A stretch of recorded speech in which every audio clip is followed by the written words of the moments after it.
Om Jananim Sharadam Devim Ramakrishnan Jagadgurum Padapatme Tayo Sritva Pranamami Muhurmuhu. Om Bhadram Karne Vishnuyama Devaha Bhadram Pashe Makshabhiryajatraha Sthirairangai Stushtuagumsastanubhihi Yashema Devahitai Yadayuhu Swasti na Indro Vruddhashavaha Swasti na Pusha Vishvavedaha Swasti nastarkshu Arishtanemihi Swasti no Brihaspatirdadatu. Om Shanti Shanti Shanti. Hare Om. Om. O gods, may we always hear with our ears what is auspicious. O worshipful ones, may we with our eyes always see what is auspicious. May we live our allotted life hale and hearty, offering our worship unto thee. May Indra of ancient fame bestow auspiciousness on all of us. May the all-nourishing portion be propitious to all of us. May Garuda, the destroyer of all evil, be well disposed towards all of us. May Brihaspati ensure all our welfare. Om, peace, peace, peace be unto all. So we are studying the last fourth chapter of the Mandukya Upanishad. The commentary of Gaudapada is called Karikas. He divided his commentary into 4 chapters. We are in the Alata Shanti Prakaranam in the last chapter. We have been in the midst of a discussion. What is it? That there are people in this world who go on telling this world is real and everything that we experience is also real. And what is the cause because of which, what are the arguments by which these people tell us that this world is real? That is what Gaudapada wants to put before our eyes crystal clearly. Upalambhat samacharat. Upalambha means we are experiencing it directly. Samacharat means we are reacting to it directly. What does it mean? I see a tree and it is full of fruits or flowers, whatever. Then I see this tree was not there 50 years back. Then somebody put a seed and it has slowly become a seedling plant, now tree. So this tree has a cause and this tree is an effect. Seed is the cause, the tree is the effect. So this is called Karana Karya Vada. And then Samacharat. This is called Upalambha, direct experience. We see it. There is nothing in this world which doesn't have a cause.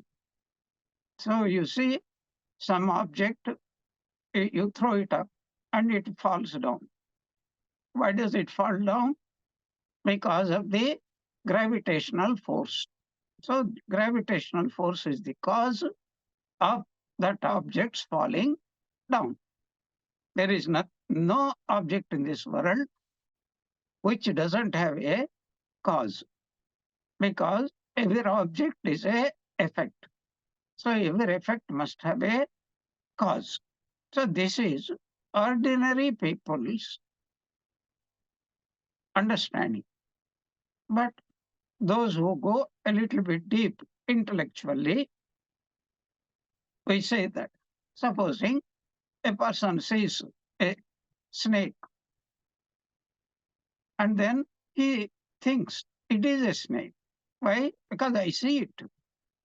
And that is called upalambha, direct perception. Then the reaction. I feel frightened, scared, and I want to run away from there, or I want to kill it. Whatever reactions come, that is called samachara. So the whole universe is nothing but action, reaction, reaction to reaction. We don't know when this original action started. We can only take just a little bit surface experience, that's all. This is how most of us will be behaving. And that is being said, but this is no reason.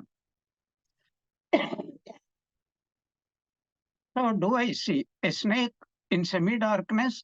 Yes, even a gnani also can mistake it. Now, who can tell that how this mistake had happened? Does this mistake, do everybody get mistaken? No. If it is an animal, it won't get mistaken. If for a rat, it simply runs and then it starts even destroying that rope because it doesn't see a snake. Only a frightened person, fearful person who had previous experience of a snake feels that reaction. Everybody doesn't feel exactly the same reaction. But why different people have different experiences? That is a mystery. This is called Maya. Why we mistake something as something else? Why we behave? That is a divine mystery. Just because we are doing it doesn't mean it is crystal clear. Or we may think it is crystal clear, but it is not clear at all. So for that, elaborate arguments are given. Some of us may be wondering, why not simply tell, like Swami Dayatmananda is now telling, instead of entering into this peculiar, what is misusage of words and confuse us. Remember, anytime you don't understand any of this terminology, understand one thing. Gaudapada is not expecting us to listen to these talks. He is giving these talks to people of his caliber who are also of the same mental attitude, and it is meant only for them. In fact, they don't want to tell this to anybody. So they call it Rahasya Vidya.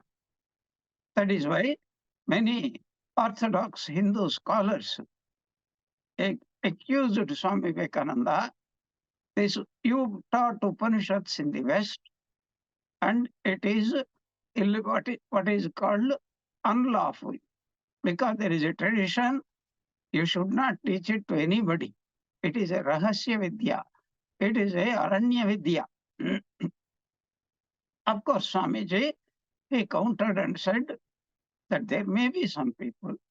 If 10,000 people heard my words, maybe one person understands, maybe one person gets a benefit. If the other 9,999 people do not get the benefit, what is your headache? If one person gets the benefit, I am more than happy. This is called broad-mindedness. Anyway, that orthodox barrier had been broken. Somebody has to do it first time. Swami Vivekananda had done it. Thereafter, everybody is talking about Advaita only nowadays. It has become very popular. Coming back, so remember that do not accuse Gaudapada or Shankaracharya. They want to teach it only to a few people.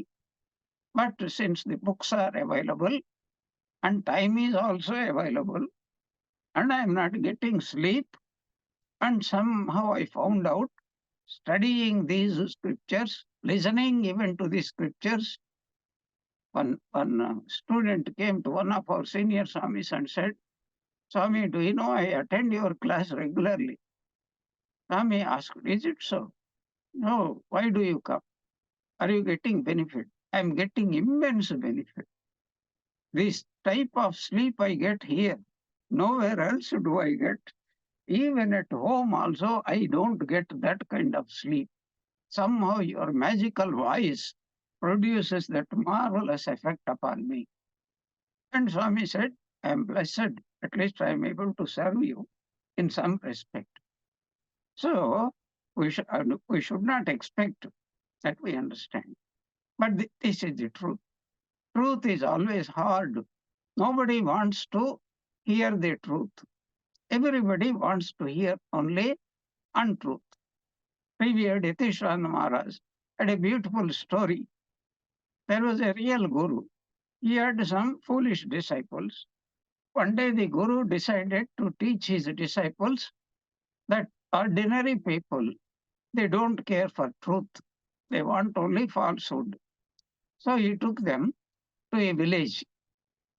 And then a peculiar person had come to that village and he said, I will squeal like a pig, and you will not be able to distinguish whether a pig is squealing or another person is squealing. It would be so realistic. And he was collecting. The whole village gathered, and then when he started squealing after collecting money, of course, then everybody was hurrying, hurrying, and then clapping applause. And the guru also watched it and said, and then with a big voice he announced, I can show you something which can squeal even more realistically than this person. And all the villagers ran after him because they are not, they want some entertainment to pass their time. So simply the guru took all the villagers to a pigsty, pinched a pig, and it started squealing. And everybody, they said, wow, this a pig squealing is no speciality at all. What is this? And then they all went away disappointed. Then the guru turned to the disciples and see, everybody wants only an imitation something, not the real something. And it is absolute truth. So with this background, the arguments are going on. So you have to understand, that's why I mentioned this one. In our last class, we have seen that the real need not produce real.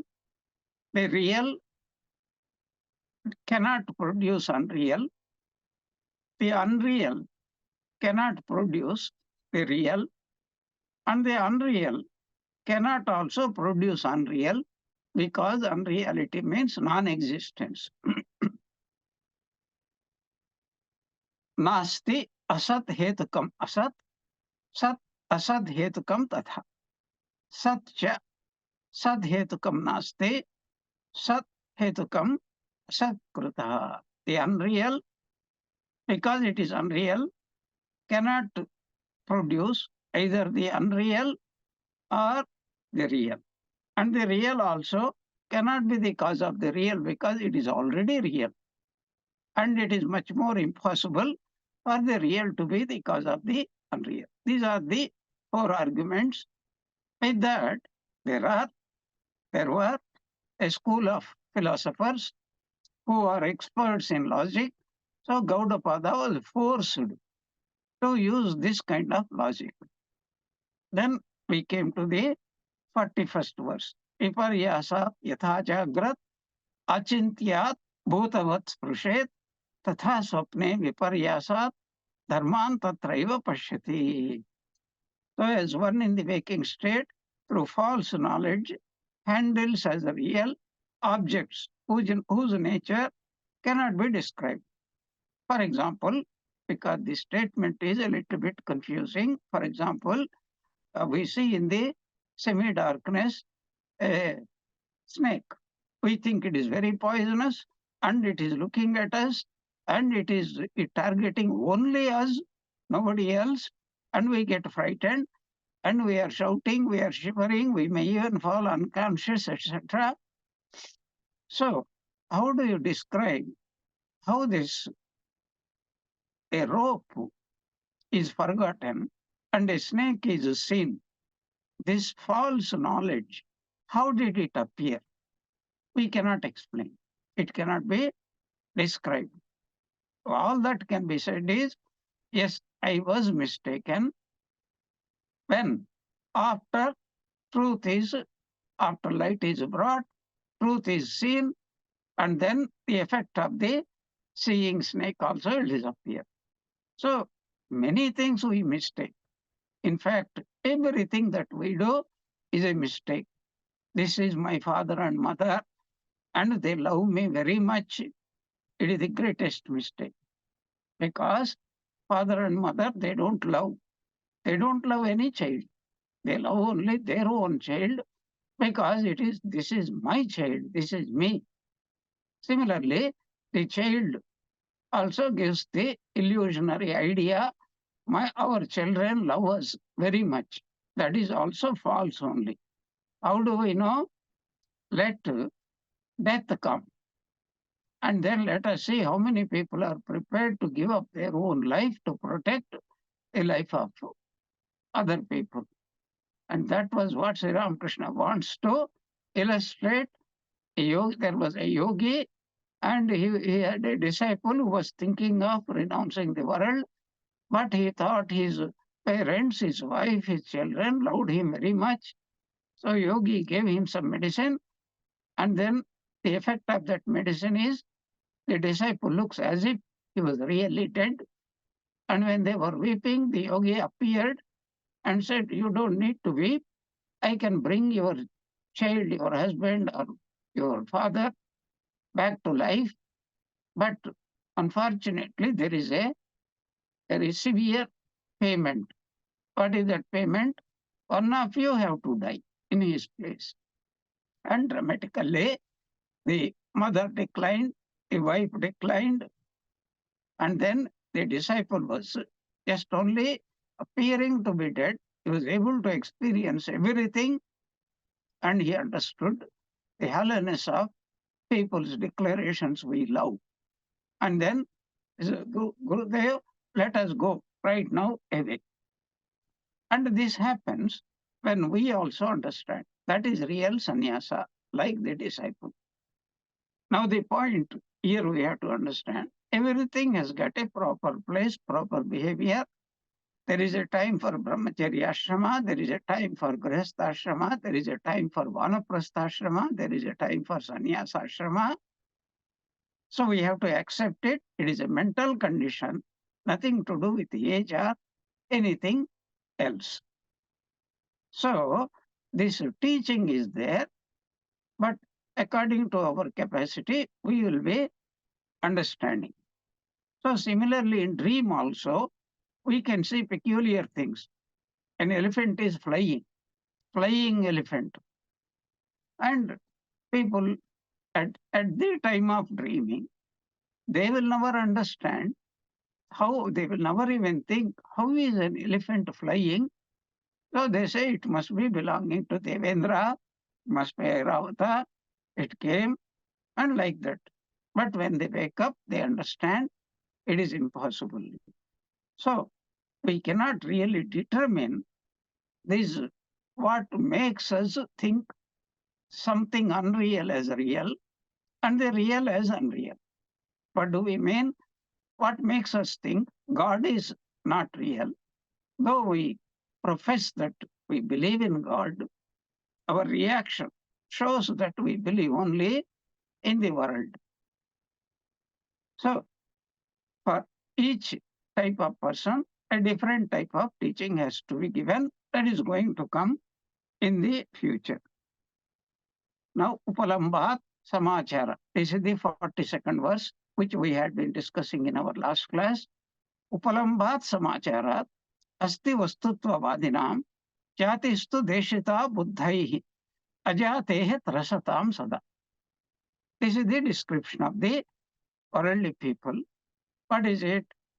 If somebody says, like Gaudapada, like Shankaracharya, this world really doesn't exist,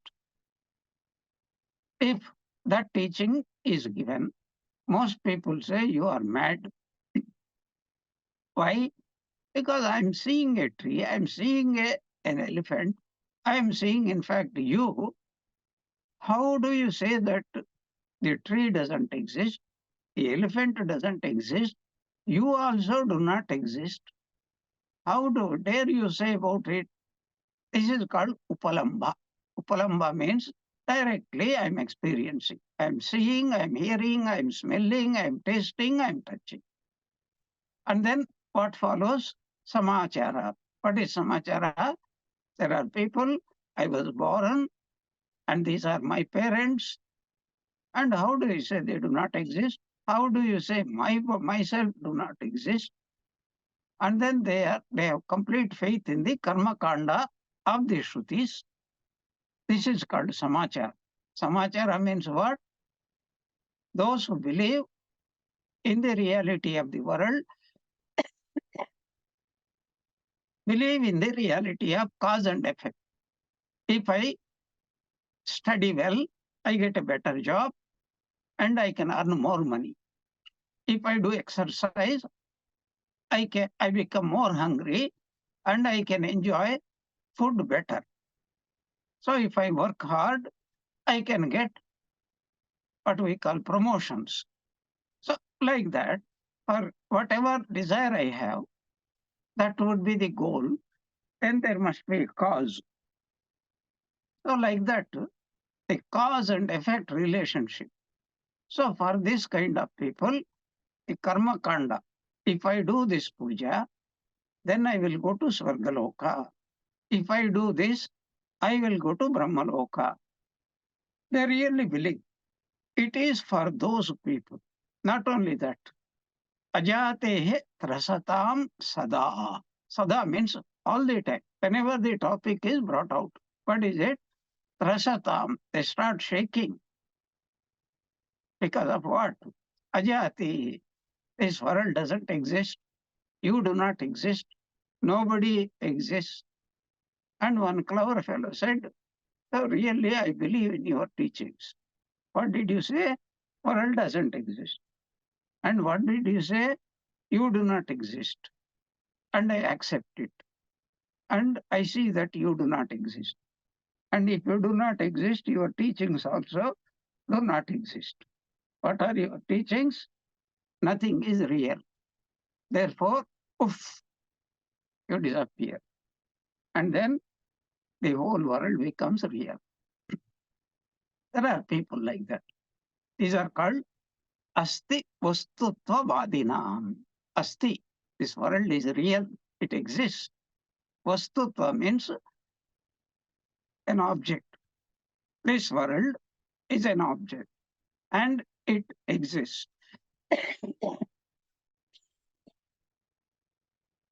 Vadinam means those who believe in it, do not mistake it. Vadi means a debater, a shouter, only a person, a talkative fellow. No, no, no. Here Vadinam means really they believe. We all believe in it. That's why when our problem comes, we run to Sri Krishna and Holy Mother. And whenever I see such people, I advise them, where are you going? I'm going to Sri Krishna to pray. Never, never, ever pray to Sri Krishna. Because the moment he sees you, he enters into samadhi. And only when you return home, he comes down from samadhi. So he will never listen even to your prayers. Go to Holy Mother. There is every chance that she hears your loving prayers and lovingly she will console you. So, Asti Vastutva Vadina. Vastu means world.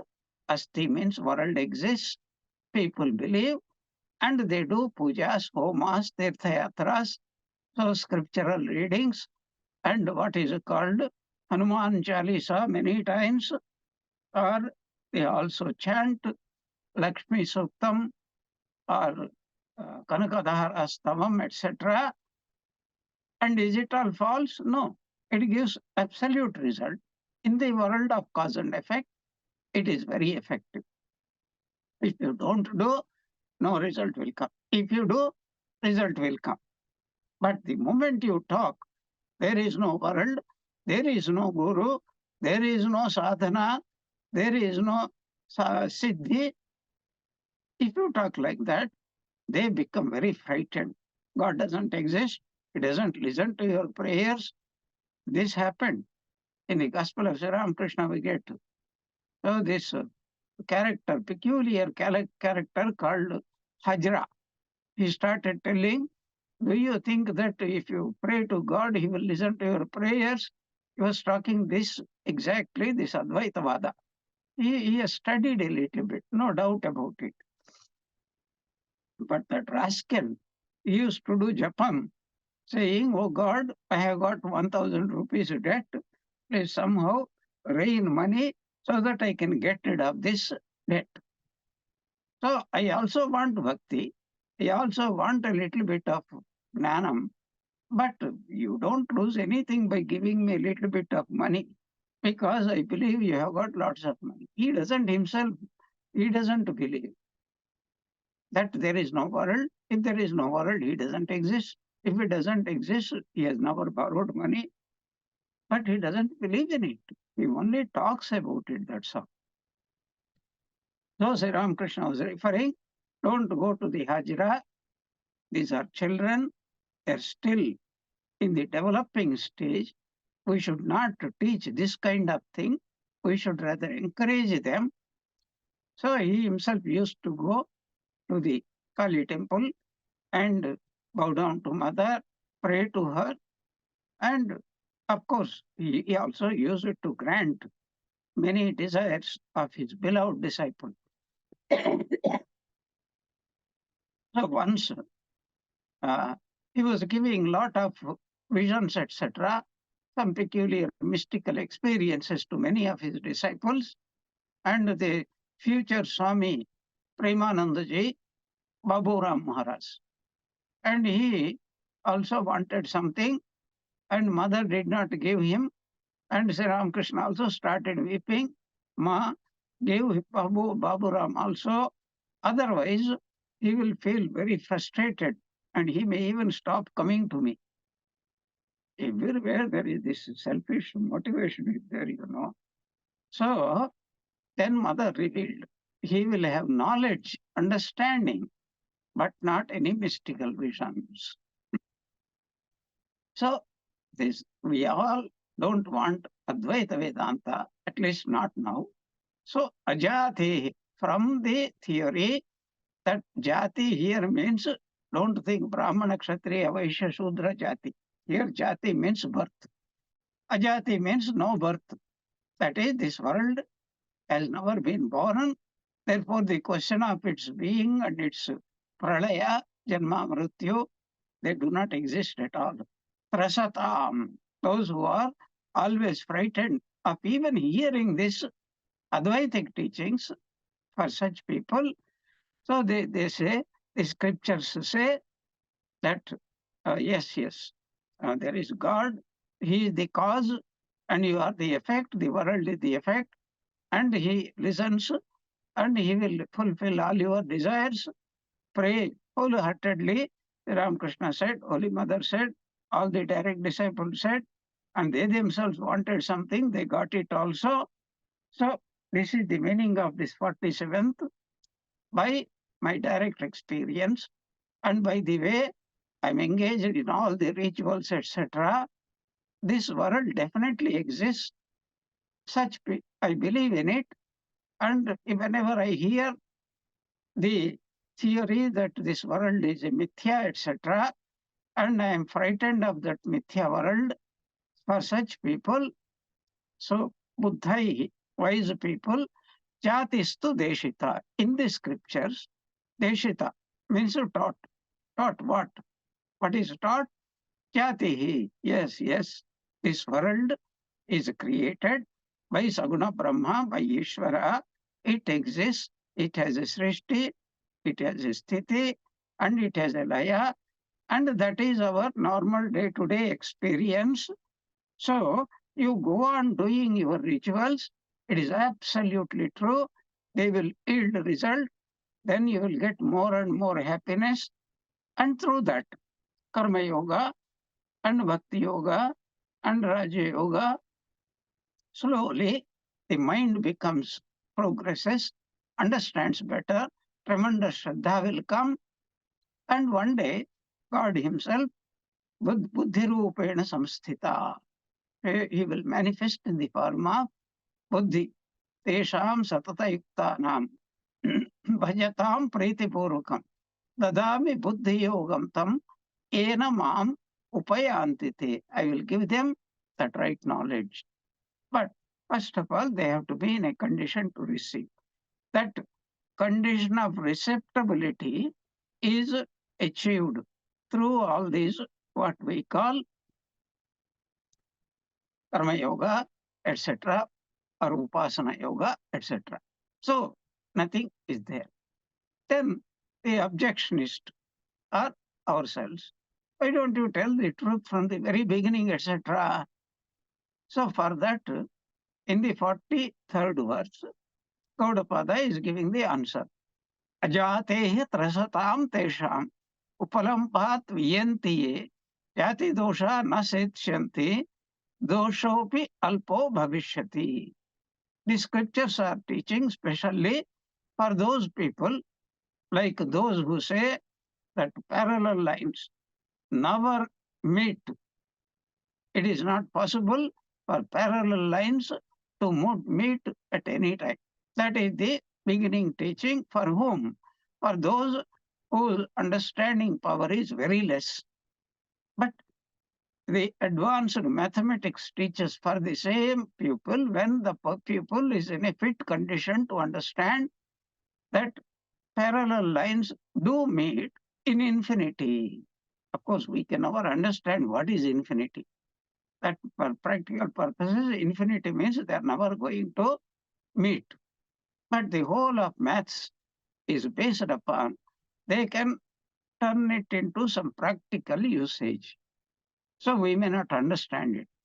43rd Karika is practically reinforcing that why do these wise people, that means scriptures, that means rishis, teaching a false teaching. Why do they give a false teaching? By saying that if what you say, that there is no world at all, it was never created, it cannot be created, because if it is created, Brahman gets the dosha, the defect of changefulness. Something which is unchanging becomes changeful. And that is why Swami Dayatmanandaji says that for those who ask, how did the infinite become finite? He never answered directly. He said, first, you tell me, how did the infinite become finite? You ask me a reasonable question, I will give you a logical answer. Because by definition, infinity can never become finite. And vice versa. The finite also can never become the infinite. So in this 43rd Karika, what is Gaudapada telling? Ajatehe trasatam tesham. For the benefit of those people who believe in the existence of this world, that it was created by God, it is being looked after by God, and in the end we all reach God. The Shruti says, yes, yes, you are correct. So, ajate trasata, those who are frightened of the understanding that there is no world, for them, upalambhat viyantiye. That is the Shruti. Definitely it confirms you are right. So we get what is called Srishti Vakyas. In Taittiriya, Atmana Akasha Sambhutaha, Akashad Vayuhu, Vayuragnihi, Agnerapaha, Apya Prithvi, etc., etc. This is what is meant in the second part of the first line, Upalambha, because we are experiencing it. Viyantite. So we all see this world as completely real. We never think it is unreal. So something very strange is here. We know that everything is changing. We are aging. So the baby also, in course of time, must become old. And one day, anything that is born has to die. This none of us will deny. But still we think whatever we are experiencing, the changeful world, is real only. So the Shruti also goes along and says, you are right. Now take refuge in God, have complete faith, do whatever the scripture prescribes you to do, and fulfill all your wishes. But a time will come when your mind becomes pure through all these means, then the very scripture or God will bestow his grace, Chaitanya Hok. May your consciousness be awakened. So that is what in the 43rd Karika is telling. This is the real reason why the scripture is talking about in so many statements, practically in every Upanishad, how this creation, sustenance, and dissolution is taking place. Is it not a defect? That is the objection that comes. Jati doshaha nasetshyanti doshopi alpo bhavishyati. So, sir, O Advaitin, jati doshaha. So you are teaching something, and don't you think that thinking that this world is real is a dosha? And these people setsyanti. So will it not affect them if some knowledge is false knowledge, wrong knowledge? It will definitely immerse a person in unnecessary suffering. Is it not true? Jati doshaha nasetshyanti. No, it will not do. Why? Doshaha api alpaha bhavishyati. Supposing I admit that it is a dosha. What is a dosha?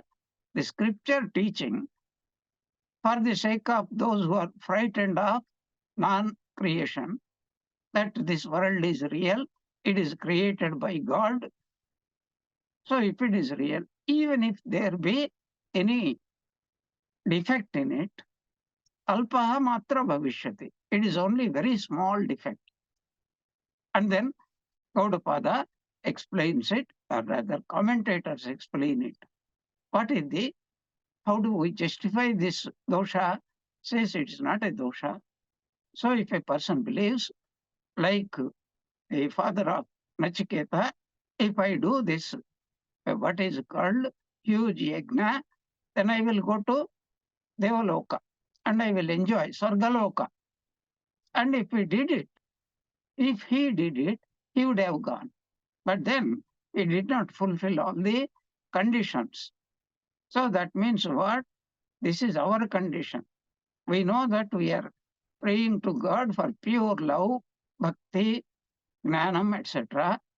But we don't want to really bhakti. Because when God, by mistaking our prayers, grants us what we call bhakti, etc., then our whole behavior will be like Nagamahashaya or like Tukaram, like Mirabai, and then we cannot reconcile it with our own unconscious. What is it? So if I have money, I must give it to everybody. And if I have food, I must share it with everybody. I must share with everybody. Not only that, even if I go without that thing, I will be very happy because I am only eating through all their mouths. That is what Sri Ramakrishna said. What does it matter if I am not able to eat because of this cancerous disease? I am enjoying it through everybody's mouth. So, if we really pray for bhakti, jnanam, viveka, vairagya, etc., etc., and if God, by misunderstanding our intentions, grants us really, then we will be so angry. There was one Irish fellow, he could not live without drink, and once he was in great difficulty, So he promised Jesus Christ, if you save me from this trouble, then I will give up drinking. And he was saved. And he was so happy. But unfortunately, his slip of tongue, he promised God, I will stop drinking. So he went to the bar, and the attendant who knew him more than anybody else, because he used to frequent, almost live there. So he said, sir, the usual, no, no, no, I have given up drinking, so just serve me soda water. And the uh, attendant looked askance at his face anyway, shrugged his shoulders, brought a big glass of what is called ice cold soda. And this fellow had one taste and shouted at him, could you not have added a few drops, all unknown to me? So I could drink, and at the same time, I was not breaking the promise because I did not do it intentionally. But you stupid fellow, you could not even understand what I meant. So our minds are unconscious, are longing for the worldly enjoyments, but consciously, after reading gospel, grant me pure love for God, etc. And Thakur knows better. That's why he says, okay, okay, okay, you do pujas, and you will slowly develop it. So, jati dosha. Jati means here the belief that this world is created. It is a dosha from the Advaitic point of view, but it is not a dosha from the normal point of view, Vyavaharika point of view. Na setsyanti. That means it will not really, it is a very small defect. So it is not going to, a small bit it affects, changefulness will affect, but not really. That is why dosha api, even though it is a dosha, alpaha matra bhavishyati. It is only small dosha. Don't worry, God will really make it up for you. But be a more faithful Shraddhavan, Shraddha, Bhakti, Dhyana, and Yoga. And this is further to make this point clear. An example of Maya Hasti is given. So a magician was there in the previous times, and he utters some words which nobody can understand. And suddenly, a huge white elephant swaying its trunk from side to side appears on that stage. Everybody can see it. It is looking at you also, huge tusks, etc.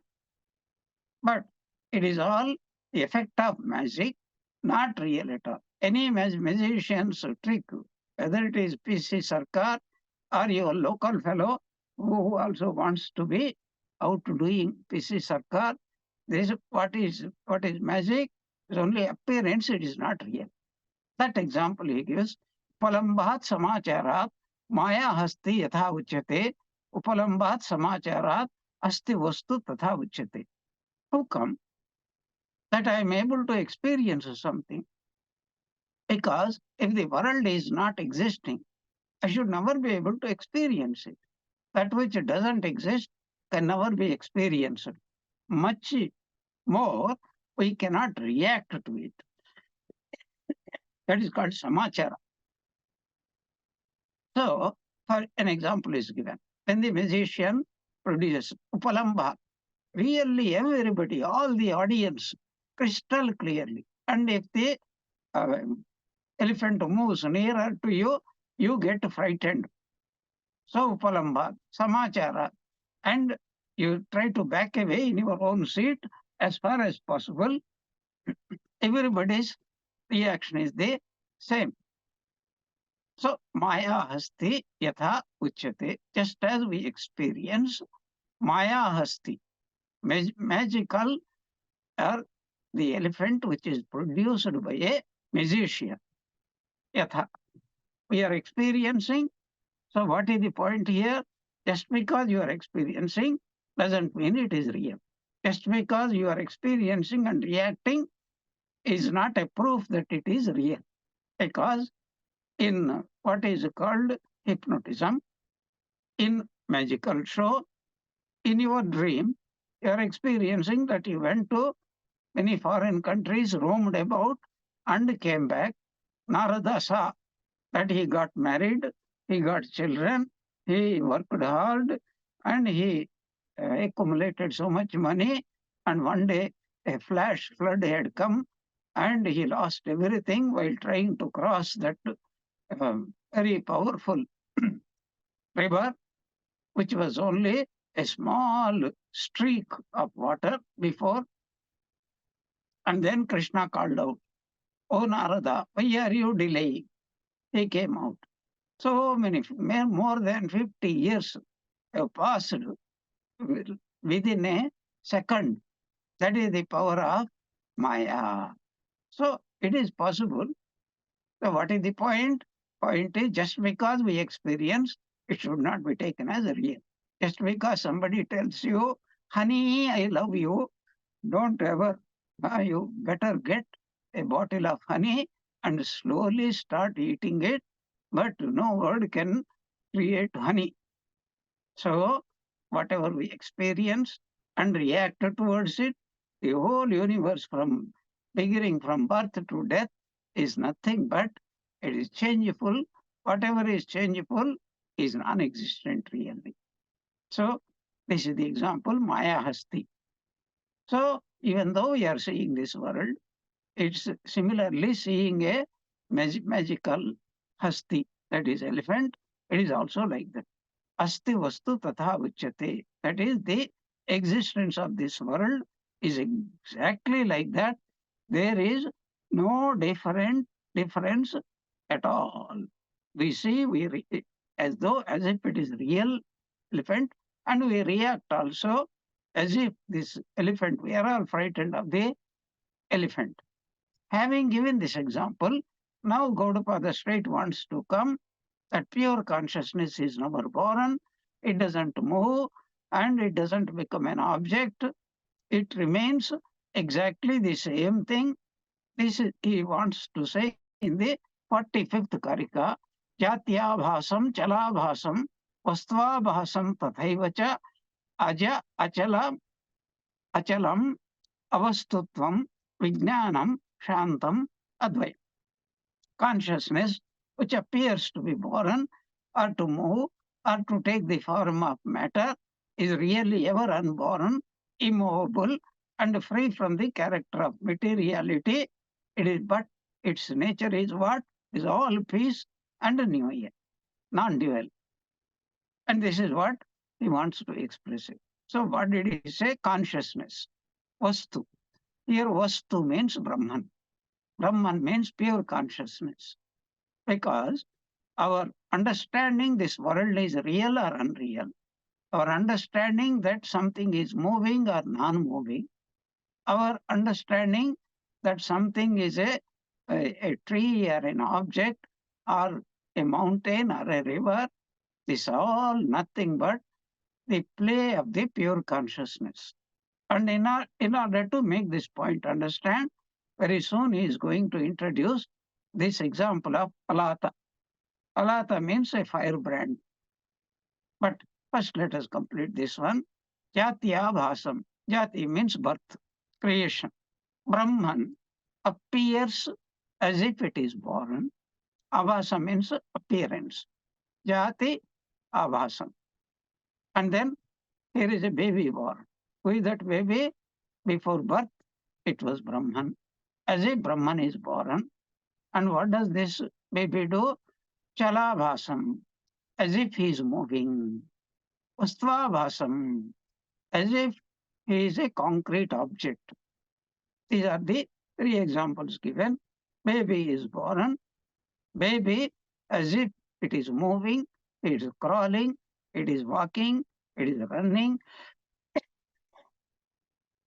it is jumping up and down, it is getting angry, and it is enjoying. Everything is called Chalabhasam. And the person must be there. Vastvabhasam. Only regarding an object, we say, baby as an object is born, that baby as an object is growing, and that baby as that object is dead now, and where he has gone, we do not know. Similarly, Ajam, Aja, that which is never born. Aja means, Ja means to be born, Girija, Girija, born of a Giri. So Kamalaja, born of a lotus. But Brahman is Aja. It cannot be born. Why? Because the infinite can never become finite. The unchangeable can never become changeable. Achalam, it cannot move because infinity, where can it move? To move, only a finite limited object can move here and there. But being infinite, it is everywhere. Where is it going to move? Impossible. Avastutvam. It cannot become subject and object. Because if it is one, who is to say whether it is born, it is an object? Object means whenever we say this is an object, there must be a subject. And whenever there is a subject, there must be an object. Without object, subject cannot exist. Without subject, the object also doesn't exist. So, avastutvam, there is no object at all. But then, how does it remain? Vijnanam, pure Chaitanya, Shantam. It is equanimous all the time because all problems come only from duality. That is why Advayam. There is nothing besides it. And when there is nothing besides it, nobody can steal, nobody can kill us, nobody can do anything. Then the mind becomes Shantam. And that is the knowledge. Pure consciousness alone is there. There is nothing besides it. So this, just as we see an elephant is born, it is moving, it is a huge elephant, it is a vastu. All these are nothing but magician's magic. The moment he utters some words, only magician is there. His small bag is there. From his small bag, the huge elephant comes out. That is only an illusion created by his magic. So the whole world is nothing but magic. So this is the ultimate truth. But for us, the point, the teaching is, if you believe in the world, behave. As you believe in the cause and effect. What is the cause? If you want your own happiness, what is called jati, ayu, bhoga. I want to be healthy, I want to be happy, and I want to be born to loving parents, and I want to live a long time, 100 years, Satayushman Bhava. It is possible because this is the effect. If this effect is desired, then you must make that effect possible by producing the appropriate causes, which is called karma kanda in the Vedas. Om Jananim Sharadam Devim Ramakrishnam Jagadgurum Padapadme Tayo Sritva Pranamami Muhurmuhu. May Ramakrishna, Holy Mother and Swami Vivekananda bless us all with bhakti. Jai Ramakrishna.